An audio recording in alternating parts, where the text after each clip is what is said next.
இயேசுவில் பிரியமானவர்களே, புனித பிரான்சிஸ் சவேரியாருடைய திருவிழாவை சிறப்பாக கொண்டாடி கொண்டிருக்கின்ற தருணத்திலே இறைவனுடைய அருட்கரம் ஆசீர்வாதம் உங்களுக்கு நிறைவாக கிடைக்க வேண்டுகின்றோம்.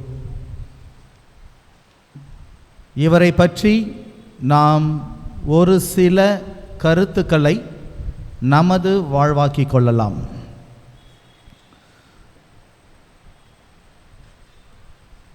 நான் நீலகிரி மாவட்டத்தில் பணி புரிஞ்சிருந்த காலம் கோத்தகிரியில் இருந்தேன். அப்போது எங்களுடைய பேட்ச் மீட்டிங், எங்களுடைய சில்வர் ஜூபிலி பேட்ச் மீட்டிங் அங்கே வைக்கணும்னு சொல்லிட்டு எங்களுடைய கம்பேனியன்ஸ் எல்லாம் கேட்டுக்கொண்டாங்க. மலை பிரதேசம், ஊட்டி, குன்னூர் அதெல்லாம் அந்த ஏரியாவாக இருந்ததுனால அங்கே வைக்கலான்னு சொல்லிட்டு கேட்டாங்க. சரி வாங்க. அப்போ அவங்க ஒரு கண்டிஷன் போட்டாங்க, எப்பொழுதுமே பார்க்குற இடத்துல வைக்க வேணாம், ஊட்டியோ குன்னூரோ கோத்தகிரியோ அது மாதிரிலாம் வேணாம், அது எல்லாரும் பார்த்தாச்சு. ஒரு இன்டீரியர் காட்டு சைடில் ஏதாவது கேம்ப் சைட் இருந்துச்சுன்னா நம்ம அங்கே மீட் பண்ணலாம் அப்படின்னு ஒரு ஐடியா கொடுத்தாங்க. அந்த இடத்த சரி நான் போய் பார்க்கலாம் சொல்லிட்டு 4-5 பேர்கிட்ட கேட்டேன். அதில் ஒருத்தவங்க சொன்னாங்க, ஊட்டியிலேருந்து அவிலாஞ்சின்னு ஒரு இடம் இருக்குது, அதை தாண்டி சைலண்ட் வேலின்னு ஒரு இடம் இருக்கும், அது நிறைய காட்டு சைடு, அது அங்கே நல்ல இடம், ரொம்ப அடர்த்தியான காடு, அங்கே ஒரு கேம்ப் சைட்லாம் இருக்குது, நீங்கள் ஒன்றா போய் பார்த்துட்டு வாங்கன்னு. அங்கே இருக்கிறவருக்கு நான் ஃபோன் பண்ணேன், இது மாதிரி நாங்கள் செய்யலாம் இருக்கிறோன்னு சொன்ன உடனே அவர் சொன்னார், நீங்கள் வாங்க வந்து இடத்த பாருங்கள். அப்போ அவர் சொன்னார், நீங்கள் அவிலாஞ்சிக்கு வாங்க, நான் வந்து வண்டியோடு வரேன், நாம் போய் அந்த இடத்த பார்க்கலாம். சொன்ன நேரத்துக்கு நான் போயிட்டேன். அவர் வந்துட்டார். ஆனால் எங்களை பிக்கப் பண்ண வேண்டிய வண்டி ஒரு 1 hour லேட் ஆகும்னு சொன்னார். அவர் 1 மணி நேரம் லேட்டாக வரும், அது கொஞ்சம் சர்வீஸ் போயிருக்குது, அந்த வண்டி வர்றதுக்கு 1 மணி நேரம் ஆகும், அந்த வண்டி வந்துச்சுன்னா நாம் போயிடலாம், 1 மணி நேரம் வெயிட் பண்ணணும்.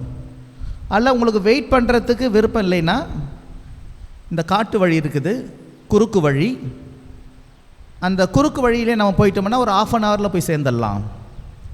ஒரு 1/2 hour 45 minutes இந்த குறுக்கு வழி இருக்குது, காட்டு வழி, அப்படி போயிடலாம். சரி, நான் சொன்னேன், இந்த 1 மணி நேரம் அந்த வண்டிக்கு வெயிட் பண்ணுறதுக்குள்ளே நாம் காட்டு வழியில் போயிட்டோம்னா போய் சேர்ந்துடலாமேன்னு சொல்லிவிட்டு நமக்கு போயிடலாம், கிளம்பலாம் அப்படின்னு சொல்லி அவரோட நடந்து போகிறேன். அப்படி பேசிக்கிட்டே போகிறோம்.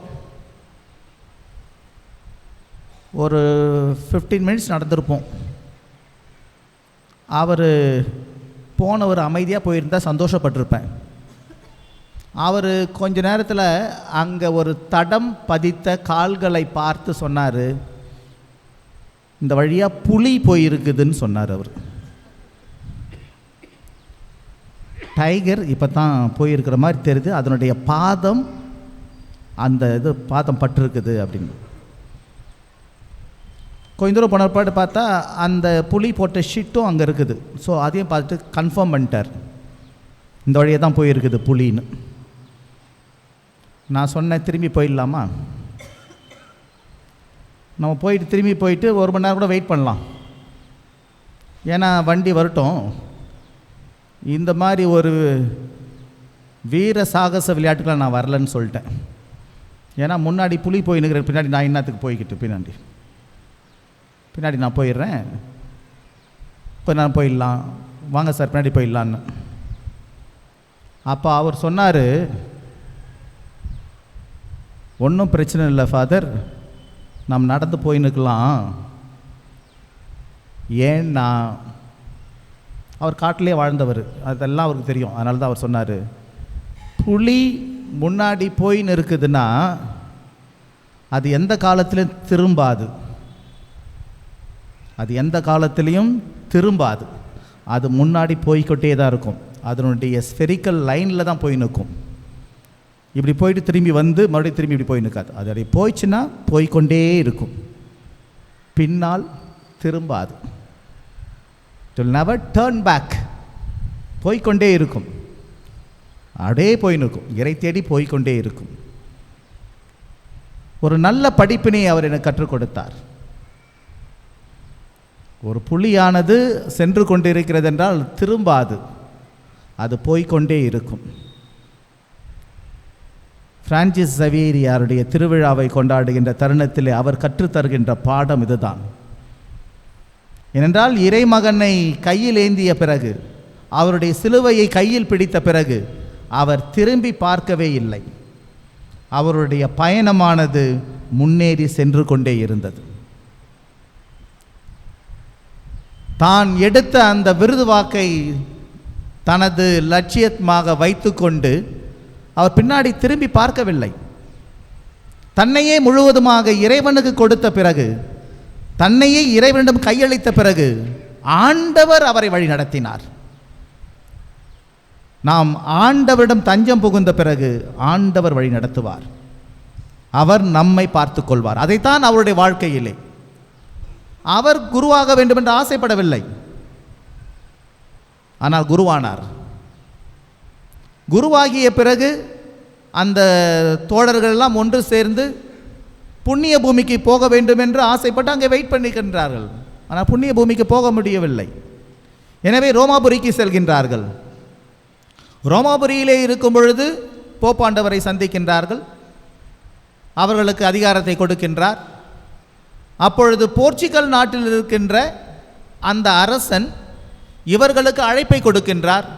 இந்தியாவிற்கு 2 பேரை அனுப்பி வையுங்கள், வேத போதகம் செய்ய வேண்டும், மக்களை மனந்திருப்ப வேண்டும், அவர்களை கிறிஸ்துவளாக்க வேண்டும் என்ற அந்த செய்தியை இவர்களுக்கு கொடுக்கின்றார்.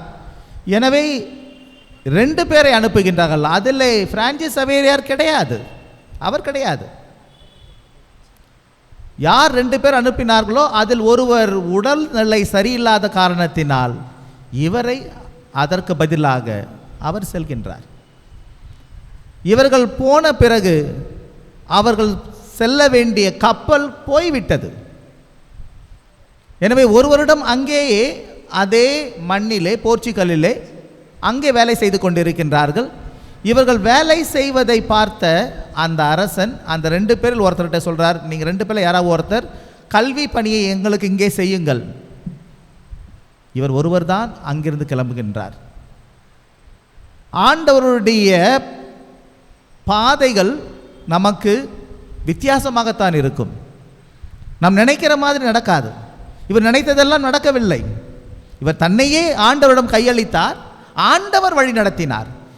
இவர் கேட்டதை ஆண்டவர் கொடுக்கவில்லை. புண்ணிய பூமிக்கு போக வேண்டும் என்று ஆசைப்பட்டார், போகவில்லை. ரோமாபுரியில் வேலை செய்ய வேண்டும் என்று ஆசைப்பட்டார், ஆண்டவர் அதை கொடுக்கவில்லை. போக வேண்டியவர்கள் போகவில்லை, ஆனால் இவர் போகினார். அங்கே போன பிறகு கூட அந்த 2 பேரும் போக வேண்டியது, அந்த 2 பேரில் இவர் ஒருவர் தான் வருகின்றார். நீங்கள் உங்களையே ஆண்டவரிடம் கையளித்த பிறகு ஆண்டவர் உங்களை வழி நடத்துவார். அவர் உங்களை பார்த்து கொள்வார். உங்களுடைய சித்தம் கிடையாது. அவர் உங்களுக்கென்று திட்டத்தை வகுத்திருக்கின்றார். அந்த திட்டத்தின் மூலமாகத்தான் உங்களை வழி நடத்துவார்.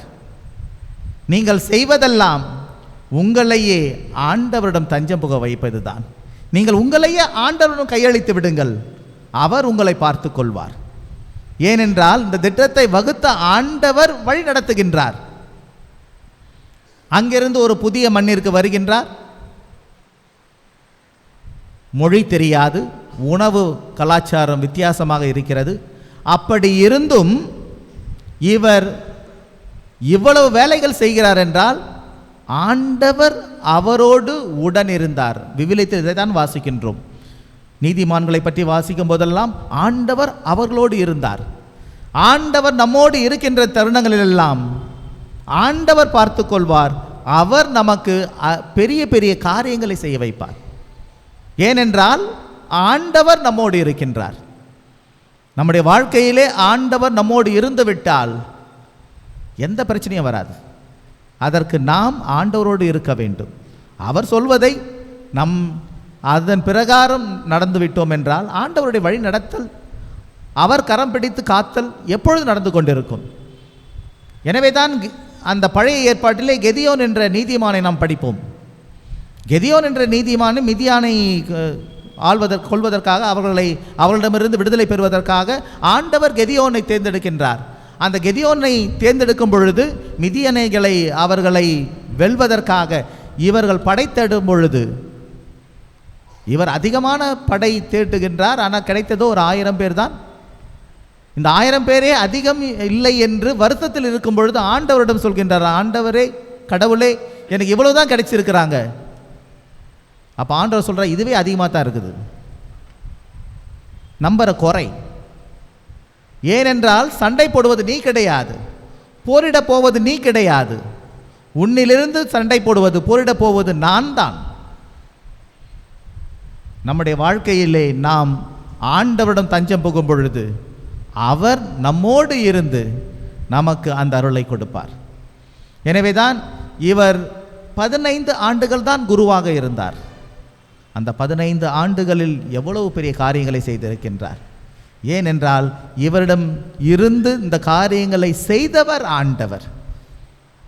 தன்னையே முழுவதுமாக கையளித்த பிறகு, ஆண்டவரிடம் தஞ்சம் புகுந்த பிறகு, அவர் காட்டிய வழியிலே இவர் சென்ற பிறகு, எனது சித்தமல்ல உமது சித்தம்படியே நடக்கட்டும் என்று ஆண்டவர் எந்த சித்தத்தை இவருக்கு வழி கொடுத்தாரோ அதன்படி நடந்ததனால், ஆண்டவர் இவரோடு துணையாக நடந்து சென்றதனால், ஆண்டவருடைய நம்பிக்கையிலே இவர் எப்பொழுதுமே வாழ்ந்து கொண்டிருந்ததனால் அரிய பெரிய காரியங்களை செய்ய முடிந்தது. மொழி தெரியாத தேசத்திலே இவர் அவ்வளவு பேருக்கு அவர் ஞானஸ்நானம் கொடுத்திருக்கின்றார். அவ்வளவு பேருக்கு கிறிஸ்துவத்தை கொடுத்திருக்கின்றார். தெரியாத மொழியிலும் மக்களை ஈர்க்கின்ற அந்த சக்தியை கொடுத்தவர் ஆண்டவர். அவரிடமிருந்து அந்த வல்லமையை கொடுத்தவர் ஆண்டவர். நாம் எப்பொழுது ஆண்டவரிடம் தஞ்சம் புகின்றோமோ அவர் நமக்கு வல்ல செயல்களை அவர் செய்வார். அதற்கு ரொம்ப முக்கியமானது நம்முடைய வாழ்க்கையிலே நாம் நம்பிக்கையோடு இருக்க வேண்டும். பல நேரங்களில் கஷ்டங்கள் வரும், துன்பங்கள் வரும், எல்லாமே வரும் தான். அதை கண்டு நாம் பயப்படக்கூடாது. ஏனென்றால் ஆண்டவர் நம்மோடு உடன் இருக்கின்றார். உடன் இருக்கின்ற ஆண்டவரை நம்பி வாழ்பவர்களை ஆண்டவர் கைவிட மாட்டார், அவர்களோடு வழி நடப்பார். எனவே தான் இந்த ஒரு கதையை சொல்வார்கள், நம்பிக்கை என்றால் என்ன என்று. ஒரு குட்டி குரங்கு ஒன்று இருந்து தான். அந்த குட்டி குரங்கு தன்னுடைய வாழ்க்கையில் எங்கே போனாலும் பழத்தை எடுக்க போகும்போதெல்லாம், மரத்தில் போய் ஏறி பழத்தை எடுக்கும் போதெல்லாம் மக்கள் கல்லெடுத்து அடிக்கிறாங்க. அதனால் இது நினச்சிக்கிச்சு, நாம்ளே ஒரு பழத்தோட்டத்தை உருவாக்கலாம், நாம்ளே ஒரு பழத்தோட்டத்தை உருவாக்கி நாம்ளே அந்த பழத்தை சாப்பிட்லாம், நாம் ஏன் மற்றவங்க மரத்தில் போயிட்டு பழத்தை சாப்பிடணுன்ற ஒரு காரணத்துக்காக அதுவே ஒரு பழத்தோட்டத்தை உருவாக்குது. போய் நிறைய அந்த பழ விதைகளை எடுத்துட்டு அதே நட ஆரம்பிச்சது. நட்டுக்கிட்டே போச்சு.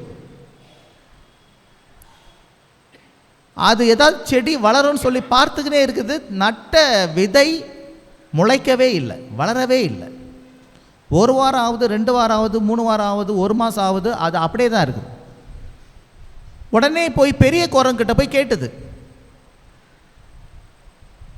நான் விதை போட்டேன், எதுவும் வளரல, என்னாச்சுன்னு தெரில. அப்போ அந்த பெரிய குரங்கு சொல்லியிருக்குது, அறிவாளி குரங்கு, நீ தண்ணி ஊற்றிருக்க மாட்டேன், அதனால தான் அது வளராமல் இருந்திருக்கலாம். இந்த குட்டி குரங்கு சொன்னிச்சு, நீங்கள் ஒன்று,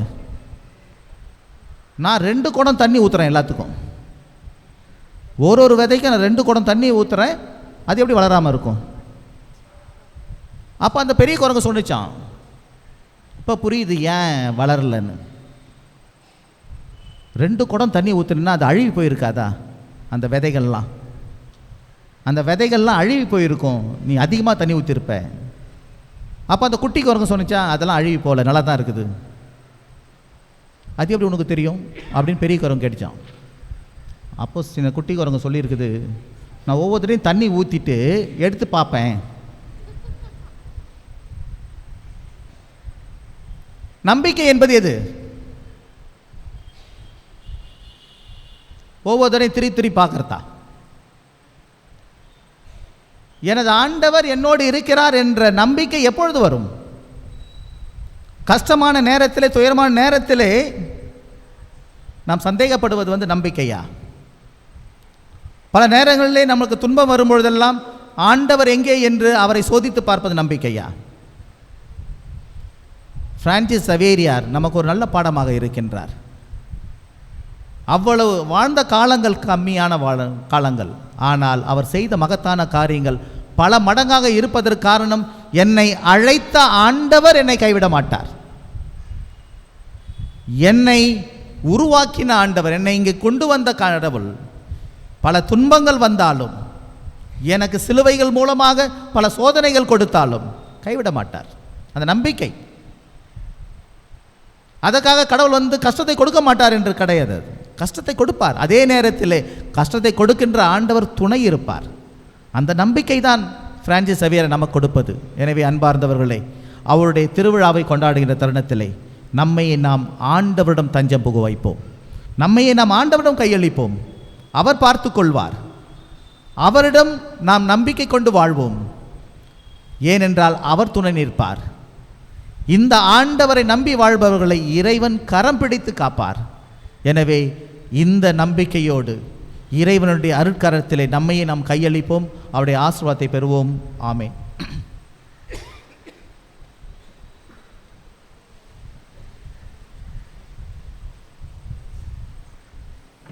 அனைவரும் எழுந்து நிற்போம்.